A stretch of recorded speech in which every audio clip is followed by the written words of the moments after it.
प्रिय विद्यार्थियों नमस्कार। आज की कक्षा में हम द्विवेदी युगीन गद्य के विकास के बारे में पढ़ेंगे और इस पाठ के अध्ययन के पश्चात हम जान पाएंगे द्विवेदी युग में गद्य के विकास की परिस्थितियों को, आचार्य महावीर प्रसाद द्विवेदी और सरस्वती पत्रिका के महत्व को तथा गद्य की विविध विधाओं में रचे गए कालजयी साहित्य को। सन 1900 से लेकर 1920 तक के कालखंड को हिंदी साहित्य के युग पुरुष और सरस्वती पत्रिका के संपादक महावीर प्रसाद द्विवेदी के नाम से द्विवेदी युग के नाम से जाना जाता है। आचार्य द्विवेदी जी ने सरस्वती पत्रिका के संपादन का भार 1903 में ग्रहण किया। उन्होंने सरस्वती पत्रिका को उस स्थान पर पहुंचाया कि उस युग का प्रत्येक रचनाकार उसमें छपना चाहता था। आचार्य द्विवेदी हिंदी, उर्दू, बांग्ला आदि अनेक भाषाओं के ज्ञाता थे। बहुभाषाविद होने के कारण आचार्य द्विवेदी देश विदेश में चल रहे सामाजिक, राजनीतिक, आर्थिक और साहित्यिक विमर्शों को जानते थे।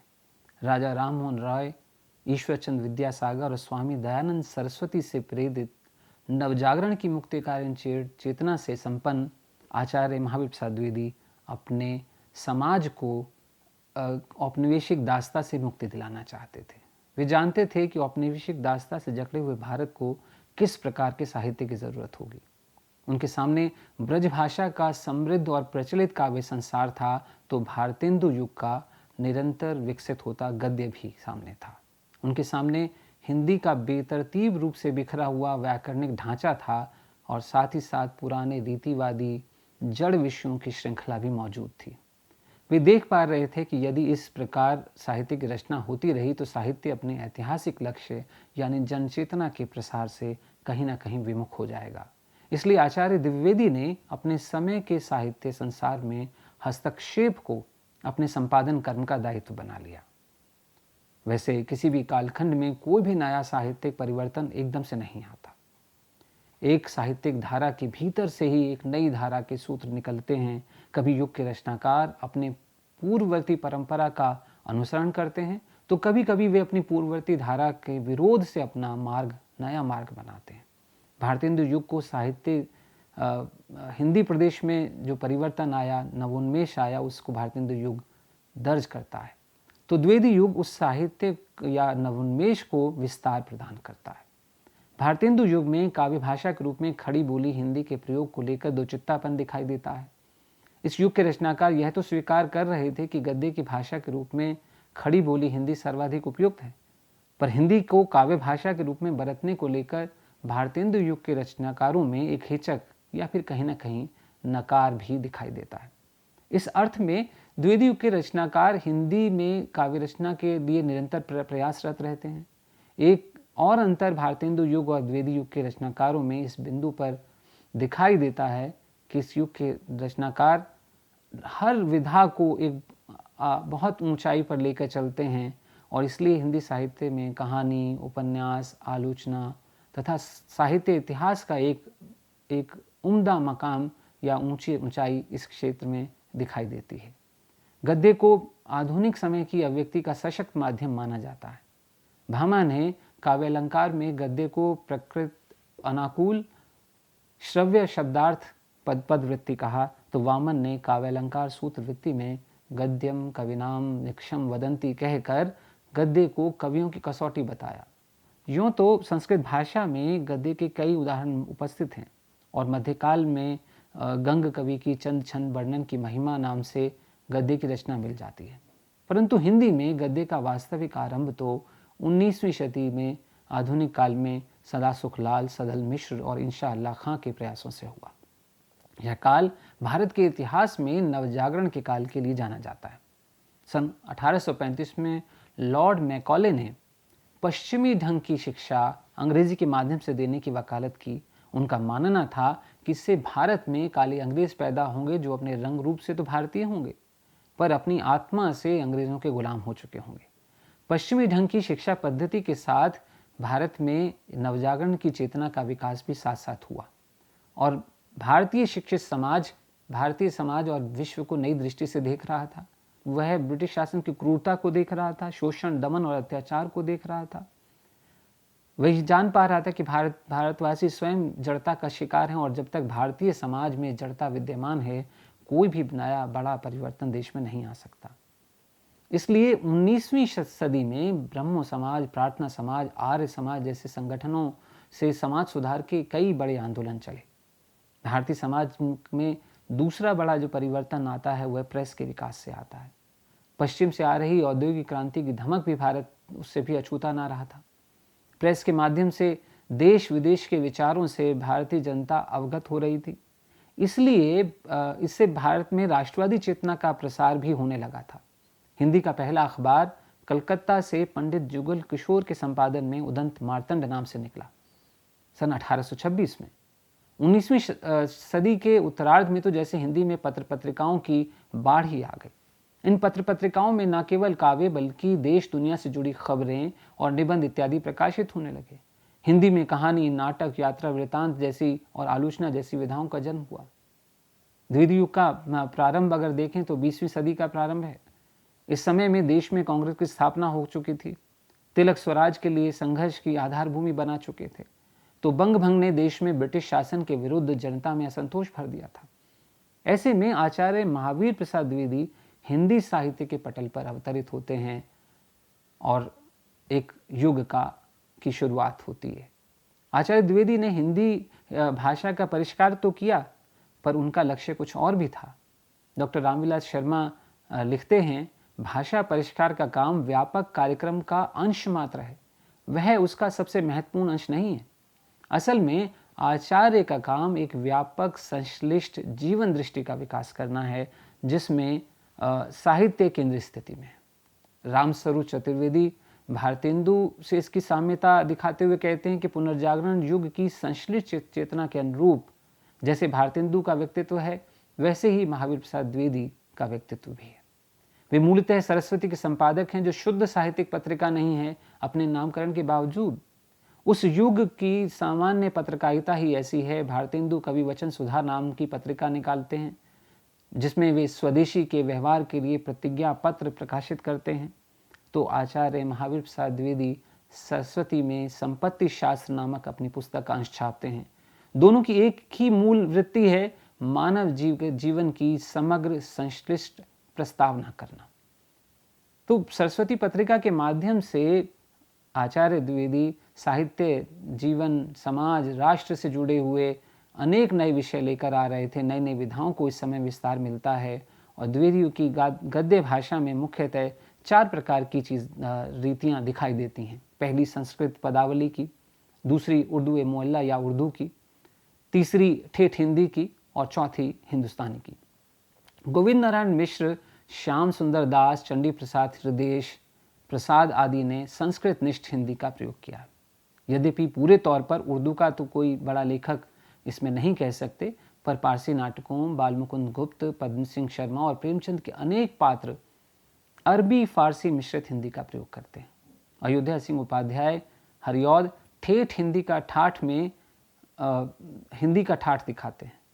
प्रेमचंद के उपन्यासों में उनके उपन्यासों के ग्रामीण पात्र ठेठ हिंदी का प्रयोग करते हैं और हिंदुस्तानी का सुंदर रूप हमें बाबू देवकी नंदन खत्री के उपन्यासों में दिखाई दे जाता है। तो सबसे पहले हम बात करते हैं उस समय के नाटकों के बारे में। ये हम जानते हैं कि दृश्य विधा के तौर पर नाटक भारतेंदु युग में शुरू हुए। स्वयं भारतेंदु ने नाटक लिखे। वह कला या विधा महावीर प्रसाद द्विवेदी काल में भी दिखाई देती है और इस काल के नाटकों को हम कई श्रेणियों में बांटकर सुविधा की दृष्टि से समझ सकते हैं। इसमें है पौराणिक, ऐतिहासिक, सामयिक, रोमांचकारी, प्रहसन नाटक आदि इसमें से प्रमुख हैं।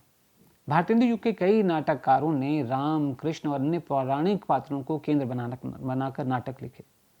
द्विवेदी युग में भी इस रूप में नाटक का सृजन हुआ।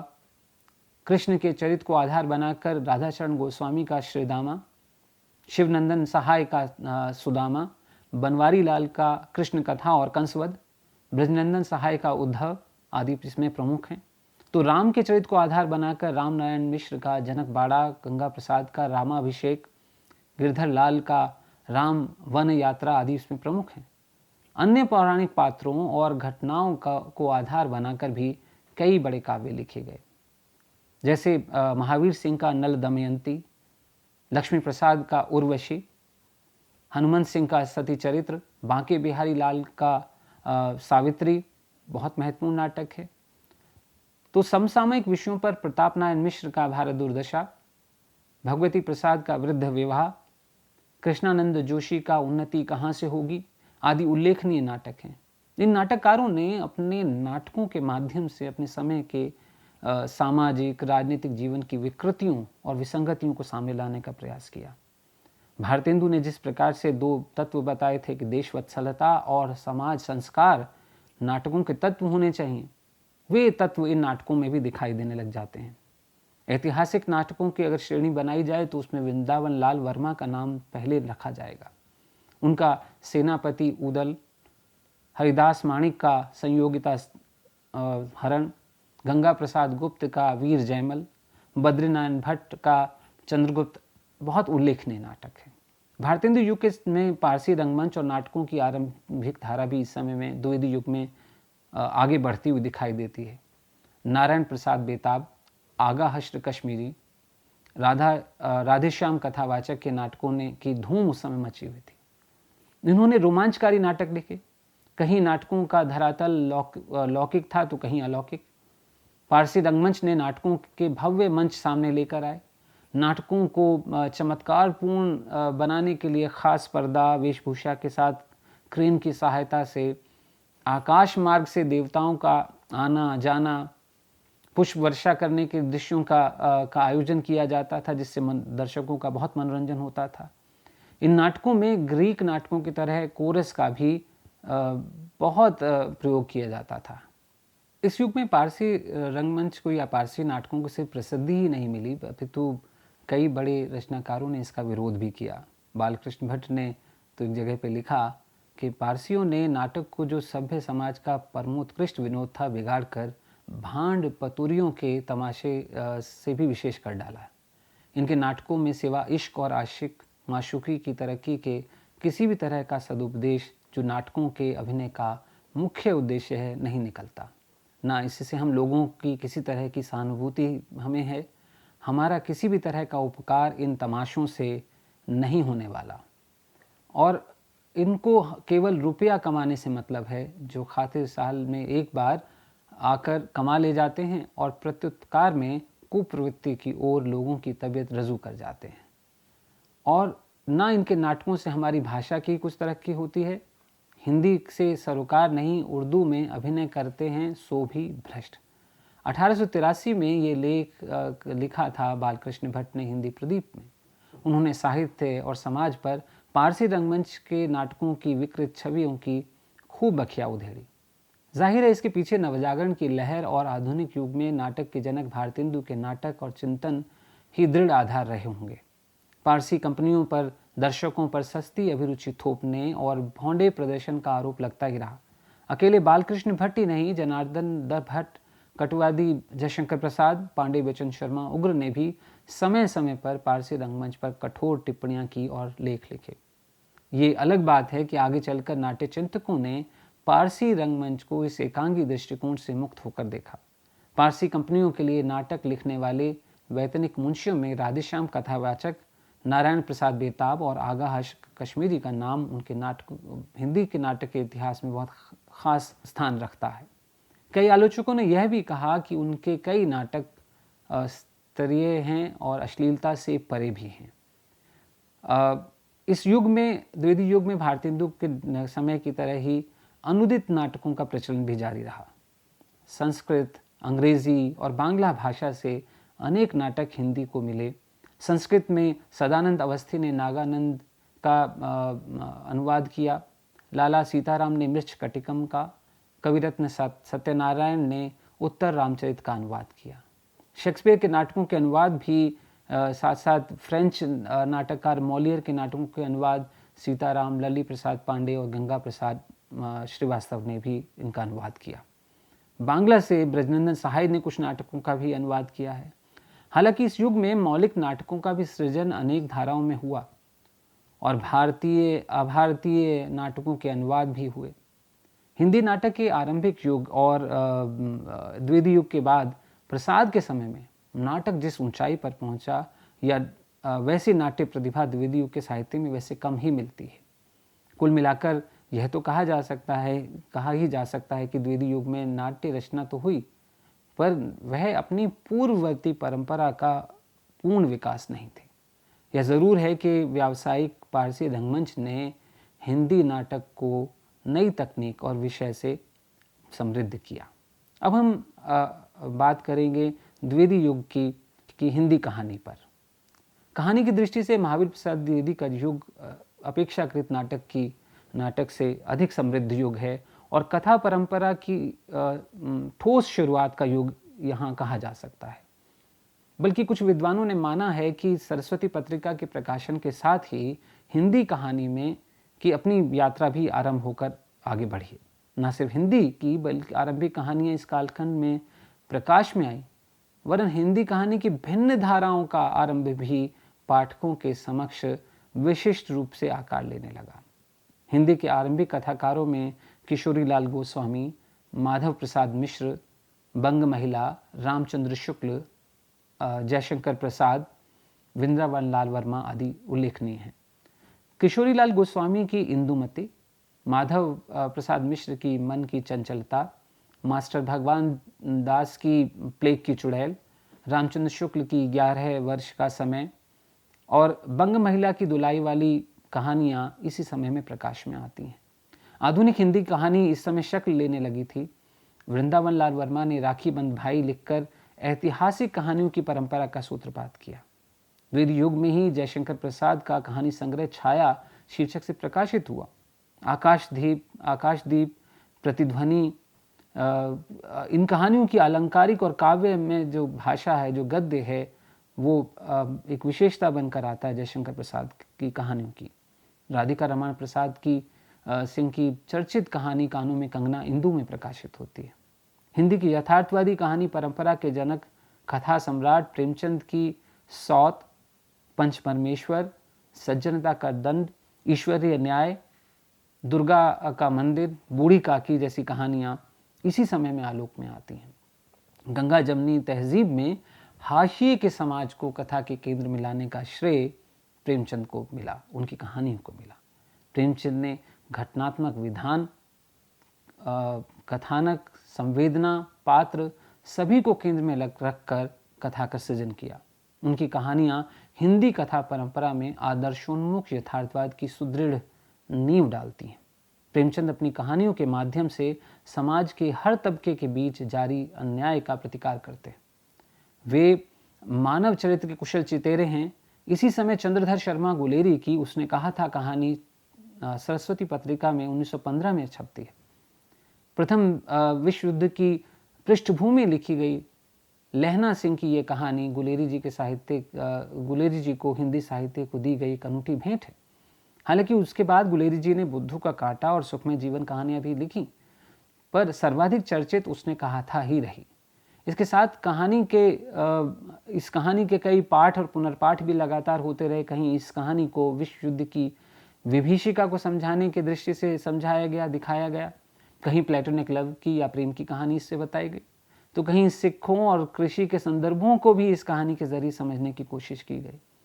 इसी समय में विश्वंभर नाथ कौशिक की कहानी ताई और रक्षाबंधन भी प्रकाश में आती हैं। तो कुल मिलाकर ये हिंदी कहानी की दृष्टि से एक समृद्ध युग दिखाई देता है। इसके बाद हम बात करते हैं द्विवेदी युग में आने वाले उपन्यासों की, हिंदी उपन्यास की। और ये देखा जाए तो ये उपन्यास विधा के विकास का काल है। इस समय मुख्यतः 3 प्रकार के उपन्यास मिलते हैं। इनमें पहले हैं रहस्य, रोमांच, कौतूहल से भरे तिलस्मी, अय्यारी, जासूसी के उपन्यास। दूसरे हैं ऐतिहासिक उपन्यास और तीसरे समाज सुधार की भावना से भरे सामाजिक उपन्यास, जिनमें समाज में फैली कुरीतियों को दूर करने का आह्वान मिलता है। पहली श्रेणी में रहस्य रोमांच से भरे उपन्यास हैं। देवकीनंदन खत्री ने 1902 में काजर की कोठरी, सन 1905 में अनूठी बेगम तथा 1906 में 6 भागों में भूतनाथ और गुप्त गोदना जैसे उपन्यास लिखे। इनकी प्रसिद्धि इतनी थी कि ये कहा जाने लगा कि इनको पढ़ने के लिए लोगों ने हिंदी सीखी। इसी परंपरा में हरिकृष्ण जौहर ने मयंक मोहिनी या माया महल 1901 में लिखा। सन 1903 में इन्हीं का लिखा भयानक खून भी प्रकाशित हुआ। किशोरीलाल गोस्वामी ने सन 1905 में तिलस्मी शीश महल की रचना की है। आचार्य हजारी प्रसाद द्विवेदी ने इन उपन्यासों के विषय में एक विशेष बात लिखी। उनकी पुस्तक हिंदी साहित्य उद्भव और विकास में उन्होंने लिखा कि इन कथानकों में लकलका नामक एक प्रकार की मादक वस्तु का प्रसंग प्रायः ही आता रहता है, जिसके सूंघने से मनुष्य बेहोश हो जाता है। तिलस्माती उपन्यासों का वातावरण भी साहित्यिक लकलका है, वह पाठकों को बेहोश और अभिभूत कर देता है। गोपालराम गहमरी ने हिंदी जासूसी उपन्यासों की शुरुआत की। गहमरी अंग्रेजी के प्रसिद्ध जासूसी उपन्यासकार सर आर्थर कॉनन डॉयल से काफ़ी प्रभावित थे। उनके सर्वाधिक चर्चित उपन्यास हैं गहमरी जी के सरकटी लाश, चक्करदार चोरी, जासूस की भूल, गुप्त भेद आदि। दूसरी श्रेणी में ऐतिहासिक उपन्यास आते हैं, जिसमें प्रमुख हैं किशोरीलाल गोस्वामी द्वारा सन 1902 में प्रकाशित किया गया उपन्यास तारा व क्षात्र कुल कमलिनी, सन 1904 में प्रकाशित रज़िया सुल्तान व रंग महल में हलाहल, गंगा प्रसाद का नूरजहां जो कि 1902 में प्रकाशित हुआ। इस धारा के सर्वाधिक विश्वसनीय उपन्यासकार वैसे किशोरीलाल गोस्वामी माने जाते हैं। इस धारा के उपन्यास भले ही इतिहास में लिखे गए, पर ऐतिहासिक चेतना का भाव भी इस युग में दिखाई देता है। इस युग के जो तीसरी श्रेणी है वो है सामाजिक उपन्यासों की, जिसमें लज्जा राम शर्मा का उपन्यास आदर्श दंपति सन 1904 में प्रकाशित हुआ, तो आदर्श हिंदू सन 1914 में। किशोरीलाल गोस्वामी का सामाजिक उपन्यास लीलावती का आदर्श सती सन 1901 में प्रकाश में आया। कवि अयोध्या सिंह उपाध्याय हरिऔध ने धार्मिक अंधविश्वासों और पाखंडों को और उनके दुष्परिणामों को 1907 में लिखे एक उपन्यास अधखिला फूल में दिखाया। इस युग के उपन्यासों में समाज सुधार की एक बड़ी प्रवृत्ति दिखाई देती है, जिसके पीछे संभवतः हिंदी क्षेत्र में आर्य समाज के प्रभाव को भी देखा जा सकता है। उपन्यास सम्राट प्रेमचंद के द्विवेदी युग में 3 उपन्यास प्रकाशित हुए। प्रेमा जो 1907 में प्रकाशित हुआ, 1907 में रूठी रानी है, और तीसरा उपन्यास है सेवा सदन जो 1916 में प्रकाशित होता है।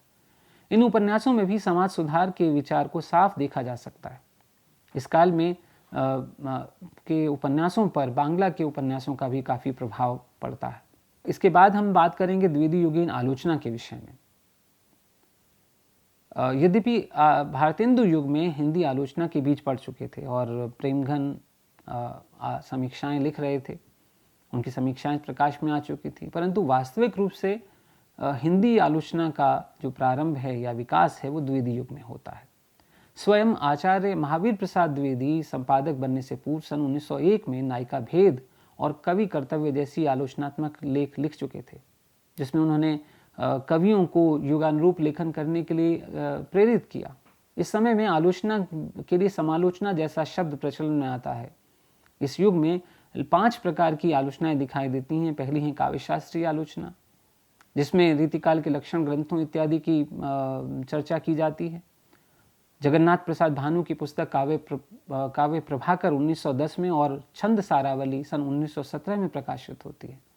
लाला भगवान दीन ने सन 1916 में अलंकार मंजूषा लिखी। दूसरी प्रकार की आलोचना है तुलनात्मक आलोचना। इस प्रकार की आलोचना पद्धति में किन्हीं 2 रचनाकारों के बीच तुलना करके किसी एक को दूसरे से श्रेष्ठ बतलाया जाता है। सन 1907 में पद्म सिंह शर्मा ने बिहारी और सादी के बीच तुलना की। सन 1910 में मिश्र बंधुओं ने हिंदी नवरत्न लिखा। इसी समय लाला भगवान दीन और कृष्ण बिहारी मिश्र ने देव और बिहारी की तुलना करते हुए एक को दूसरे से बड़ा बताया। सन 1913 में मिश्र बंधु विनोद का प्रकाशन हुआ। तीसरे प्रकार की आलोचना है परिचयात्मक आलोचना। इस प्रकार की आलोचना का विकास पत्र पत्रिकाओं की आवश्यकता को देखकर हुआ था। इसमें किसी कृति का सामान्य परिचय दिया जाता है। इस प्रकार की आलोचना में गहराई अधिक नहीं होती। स्वयं आचार्य महावीर प्रसाद द्विवेदी सरस्वती पत्रिका में कई परिचयात्मक आलोचना लिखते रहे। चौथी प्रकार की आलोचना है व्याख्यात्मक आलोचना। इस प्रकार की आलोचना में किसी कृति की व्याख्या उसकी सामाजिक राजनीतिक उपयोगिता के निकष पे की जाती है। इस प्रकार की आलोचना का प्रारंभ प्रेमघन और बालकृष्ण भट्ट से माना जाता है। बालकृष्ण भट्ट ने अपने पत्र हिंदी प्रदीप में नील देवी, परीक्षा गुरु और संयोगता स्वयंवर की आलोचना प्रस्तुत की। पांचवी प्रकार की आलोचना है अनुसंधान परक आलोचना। इसमें इतिहास का अनुसंधान किया जाता है। इसमें राधाकृष्ण दास, सुधाकर द्विवेदी इस युग के प्रमुख आलोचक थे। तो इसमें सबसे प्रमुख नाम अगर द्विवेदी युग की आलोचना में लिया जाता है तो वो नाम लिया जाता है आचार्य रामचंद्र शुक्ल का, जिन्होंने 1909 में सरस्वती पत्रिका में कविता क्या है नामक निबंध लिखा और हिंदी आलोचना को दिशा प्रदान की। और इसके बाद आगे चलकर आचार्य रामचंद्र शुक्ल तुलसीदास, जायसी और हिंदी साहित्य का इतिहास लिखते हैं। अब हम बात करते हैं हिंदी द्विवेदी युग में हिंदी निबंध तथा अन्य गद्य विधाओं के विकास की। हिंदी में निबंध का वैसे प्रारंभ तो आप माने तो भारतेंदु युग में हो चुका था। भारतेंदु मंडल के रचनाकारों ने अनेक ललित निबंध लिखे जिसमें रचनाकार का व्यक्तित्व झलकता था। इन निबंधों में ज्ञान के विभिन्न अनुशासनों को हिंदी में सुलभ कराने का विचार शामिल था। आचार्य महावीर प्रसाद द्विवेदी स्वयं सरस्वती पत्रिका में व्यंग्यपूर्ण निबंध लिखते। जैसे एक बड़ा उनका अच्छा निबंध है म्यूनिसिपैलिटी के कारनामे। इसके अतिरिक्त उन्होंने कई और निबंध लिखे जिसमें उनकी आत्मव्यंजकता को आप देख सकते हैं। इस युग के अन्य महत्वपूर्ण निबंधकार हैं बालमुकुंद गुप्त, जो 1904-05 में भारत मित्र में प्रकाशित शिव शंभू का चिट्ठा से चर्चित हुए। इसमें गुप्त जी ने तत्कालीन British governor general Lord Curzon के भारत विरोधी नीतियों का विरोध किया। द्विवेदी युग के एक और महत्वपूर्ण निबंधकार हैं सरदार पूर्ण सिंह, जिन्होंने मजदूरी और प्रेम आचरण की सभ्यता, सच्ची वीरता, पवित्रता और कन्यादान जैसे प्रसिद्ध निबंध लिखे। और हिंदी कहानी को समृद्ध करने वाले चंद्रधर शर्मा गुलेरी ने भी मारिस, मोही कुठाऊं और कछुआ धर्म जैसे अच्छे निबंध लिखे। इस युग के और बड़े निबंधकार हैं बाबू श्याम सुंदर दास और कृष्ण बिहारी मिश्र। और अगर यदि शीर्ष आलोचक रामचंद्र शुक्ल ने भी इस समय में कई निबंध लिखे जो नागरी प्रचारणी पत्रिका में प्रकाशित हुए। भय और क्रोध, ईर्ष्या, घृणा, उत्साह, भक्ति, लज्जा और ग्लानि, लोभ जैसे मनोविकार संबंधी अनेक लेख निबंध जो है वो रामचंद्र शुक्ल ने लिखे। निबंधों के पश्चात हम बात करेंगे द्विवेदी युग की अन्य गद्य विधाओं के बारे में। कथितर गद्य, जिसमें जीवनी, यात्रा वृत्त, संस्मरण और पत्र साहित्य भी आते हैं। इनका विकास द्विवेदी युग में अपेक्षाकृत अधिक तीव्रता के साथ हुआ। इस युग में राष्ट्रीय, अंतर्राष्ट्रीय, सामाजिक स्तर पर व्यापक जनसमुदाय को प्रभावित करने वाले व्यक्तित्वों को के जीवन को जनता के समक्ष जीवनी के माध्यम से प्रस्तुत किया गया। तो सबसे पहले जीवनी के बारे में हम बात करेंगे। आचार्य महावीर प्रसाद द्विवेदी जी ने स्वयं जीवनियाँ लिखी जो 1918 में प्रकाशित हुई। प्राचीन पंडित और कवि, 1924 में इनकी एक और कृति प्रकाशित होती है सुकवि संकीर्तन, तथा 1929 में चरित चर्चा भी प्रकाशित होती है। इस समय में आर्य समाज के प्रवर्तक दयानंद सरस्वती के जीवन पर अनेक ग्रंथ लिखे गए, कई जीवनियाँ उनकी प्रकाशित हुई। सन 1901 में रामविलास सारदा ने रचित एक जीवनी उनके सामने आती है, धर्मेंदु जीवन महर्षि। 1904 में दयाराम एक जीवनी लिखते हैं, दयानंद चरितामृत। तथा 1907 में एक और जीवनी प्रकाशित होती है चिम्मन लाल वैश्य की स्वामी दयानंद के नाम से। इन सभी जीवनियों में दयानंद सरस्वती के जीवन, उनके धार्मिक सामाजिक सुधारों तथा उनके दर्शन को दिखाया गया है। इस समय में महापुरुषों से जुड़ी हुई बहुत सारी रचनाएं हमारे सामने आती हैं, क्योंकि राष्ट्रीय आंदोलन भी चल रहा था। तो कई ऐसी रचनाएं उस समय के जो स्वतंत्रता सेनानी थे उनकी जीवनियाँ भी प्रकाशित होने लगी थीं। जैसे लाला लाजपत राय पर एक लाजपत महिमा नाम से एक प्रकाशित हुई, जो कि सन 1909 में प्रकाशित हुई। इसी तरह से 1913 में कर्मवीर गांधी प्रकाशित हुई। माता सेवक रचित एक और जीवनी लोकमान्य तिलक की सन 1918 में प्रकाशित होती है। तो राष्ट्रीय चेतना के प्रसार तथा आत्मगौरव के विकास के लिए इस काल में कई ऐतिहासिक व्यक्तित्वों की जीवनियाँ भी प्रकाशित होती हैं, जिसमें बहुत कुछ अतीत का गौरवगान शामिल है। छत्रपति शिवाजी का जीवन चरित्र इस समय प्रकाशित हुआ। बलदेव मिश्र ने पृथ्वीराज चौहान नाम से उनकी जीवनी प्रकाशित की, जो सन 1902 में प्रकाशित हुई। यही नहीं, अनेक विदेशी महापुरुषों की जीवनियाँ भी इस युग में प्रकाशित होती हैं। जैसे सिद्धेश्वर वर्मा ने गैरिबाल्डी की जीवनी 1901 में प्रकाशित की। नाथूराम प्रेमी ने जॉन स्टुअर्ट मिल की जीवनी 1912 में प्रकाशित करवाई। जैसा कि हम अभी पहले भी बात करके आ चुके हैं कि पत्र पत्रिकाओं की संख्या भी बढ़ रही थी इन दिनों, और देश दुनिया से जुड़ी हुई बहुत सारी चीज़ें लोग जानना चाहते थे, तो बहुत सारी यात्रा वृत्तांत भी द्विवेदी युग में प्रकाशित होते हैं। स्वामी मंगलानंद द्वारा रचित मॉरिशस यात्रा हमारे सामने आती है, जो सन 1912 की मर्यादा पत्रिका में प्रकाशित होती है, जुलाई अंक में। जासूसी उपन्यासों से प्रसिद्धि पाने वाले गोपाल राम गहम्बरी सन 1916 में लंका यात्रा के विवरण प्रकाशित कराते हैं। ठाकुर गदाधर सिंह 1902 में चीन में 13 मास नाम से चीन की यात्रा का यात्रा वृत्तांत प्रकाशित कराते हैं, जिसमें वे चीन के रीति रिवाजों, रहन सहन, आचार विचार से पाठकों को परिचित कराते हैं। इसी काल में सत्यदेव परिव्राजक के 3 महत्वपूर्ण यात्रा वृत्तांत प्रकाशित होते हैं। 1911 में अमेरिका दिग्दर्शन, 1915 में मेरी कैलाश यात्रा और 1916 में अमेरिका भ्रमण। इसमें अमेरिकी समाज के विविध रूपों को देखा जा सकता है। एक और जो विधा जो महत्वपूर्ण है वह है संस्मरण। तो संस्मरणों की अगर शुरुआत माने तो महावीर प्रसाद द्विवेदी जी की पत्रिका सरस्वती से ही मानी जा सकती है। स्वयं आचार्य द्विवेदी ने सरस्वती पत्रिका में अनुमोदन का अंत, सभी की सभ्यता, विज्ञानाचार्य बसु का विज्ञान मंदिर नाम जैसे संस्मरण लिखे। सरस्वती में राम कुमार खेम का जगत बिहारी मिश्र के संस्मरण भी प्रकाशित हुए। इस युग की संस्मरण विधा की सर्वाधिक महत्वपूर्ण पुस्तक राम बालमुकुंद गुप्त की हरिऔध जी के संस्मरण मानी जाती है। इसी प्रकार पत्र साहित्य का अगर प्रारंभ माना जाए तो द्विवेदी युग से माना जा सकता है। सन 1904 में दयानंद सरस्वती जी के पत्रों का संग्रह महात्मा मुंशी राम ने संकलित किया था। इसके बाद पंडित भगवत दत्त ने सन 1909 में ऋषि दयानंद के पत्र व्यवहार नाम से एक संकलन प्रकाशित किया। इस समय में ज्ञानानुशासन थे, उनको भी हिंदी में लाने के लिए कई किताबों की रचना हुई। भाषा और व्याकरण से संबंधित अनेक पुस्तकें सामने आईं, और बालमुकुंद गुप्त ने हिंदी भाषा और शालिग्राम द्विवेदी ने विराम चिन्ह नाम से एक किताब लिखी, जो कि 1918 में प्रकाशित हुई। तो कुल मिलाकर हम ये बात कह सकते हैं विद्यार्थियों के, जहाँ भारतेंदु युग एक नींव की तरह काम करता है आधुनिक हिंदी साहित्य का, तो बहुत मजबूत स्तंभ के तौर पर द्विवेदी युग को हम देख सकते हैं।